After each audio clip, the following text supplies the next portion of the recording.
মেট্রোপলিটানোতে Barcelona আজকে ২-১ গোলে জিতল, কিন্তু দিন শেষে সেমিফাইনালে গেল আতলেতিকো মাদ্রিদ। এগ্রিগেটে ৩-২ গোলের জয়। একটা রুদ্ধোলা হ্যাশ ম্যাচ, যেখানে বার্সার সাহসী কামব্যাকটা কেন সফল হলো না আর কোথায় ম্যাচটা হাতছাড়া হয়ে গেল, চলেন গভীরে গিয়ে দেখি। ম্যাচ শুরুর মাত্র ৪ মিনিটেই বার্সা লিড নেয়। ফেরান তোরেসের ডিফেন্স চেরা একটা পাস থেকে লামিন ইয়ামাল ঠান্ডা মাথায় গোল করে বুঝিয়ে দেয় তারা কামব্যাক করতেই এসেছে। এরপর ২৪ মিনিটে আবার গোল। এবার ফেরান তোরেস নিজেই গোল করে টাই লেভেল করে ফেলেন। এগ্লিবেট ২-২। মনে হচ্ছিল বার্সা হয়তো ইতিহাস গড়েই ফেলবে, কিন্তু ৩১ মিনিটে আতলেতিকো সেই ক্লাসিক কাউন্টার অ্যাটাক।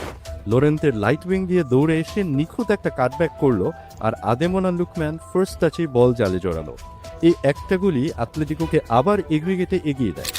সেকেন্ড হাফে বার্সা চাপ ধরে রাখে। ফেরান তোরেস একটা গোলও করে ফেলেছিল, কিন্তু ভিএআর চেক করে অফসাইডের জন্য এটা বাতিল হয়, যা ছিল বার্সার জন্য একটা বড় ধাক্কা।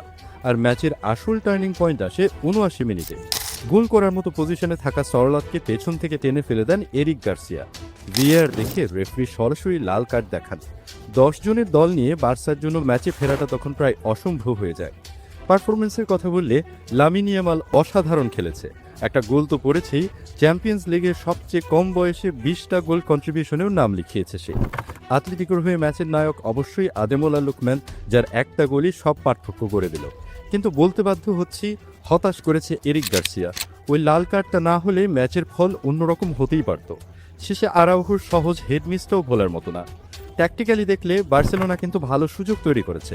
তাদের এক্সজি বা এক্সপেক্টেড গোল ছিল 2.28, কিন্তু দুই লেগ মিলিয়ে দুটো লাল কার্ডই তাদের ডুবিয়েছে। আতলেতিকো নিজেদের টিপিক্যাল ডিফেন্সিভ ফুটবল খেলেছে আর সুযোগ পেয়েই গোল করেছে। এটাই সিমিওনের দলের শক্তি। আপনার কি মনে হয়, বার্সার এই হারের জন্য কি লাল কার্ডটাই পুরোপুরি দায়ী? কমেন্টে অবশ্যই জানান।